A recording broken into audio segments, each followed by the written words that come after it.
چۆن دەڕوانیتە هێرشی سەربازی تورکیا بۆ سەر ئافرین؟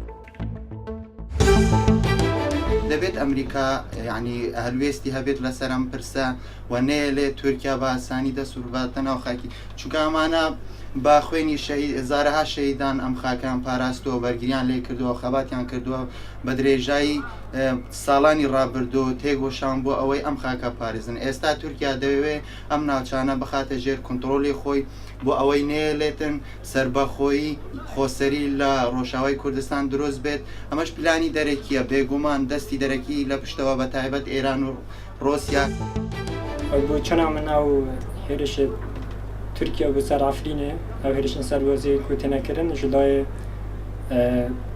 Tirkiyawa bû ser şorê Efrîn û şerê Kurnişîne li Rojhilatê li Rojavayê Kurdistanê bûlan avbirdînê Kurd û pêgehê Kurd e ka Kurd li hemû royeke berew serbexwebûn û serbexweyî derwat.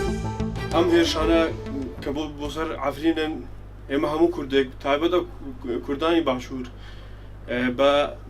بە هێرشی بێرشی هەر چەند پارچەی کوردستانی تیاگەین ئەمە شتێکە کە نابێ هەموو کورد قبوڵی بکەین ئێمە کورد دەبێ یەکگر بین ئەگەی هێرش بۆ سەر عەفرین بوو بۆ سەر ڕۆژئاوا بوو ئەبێ هەر چوار پارچەی کوردستان بەسەر یەک بستەی خاچی کوردستان بەجواب بێت.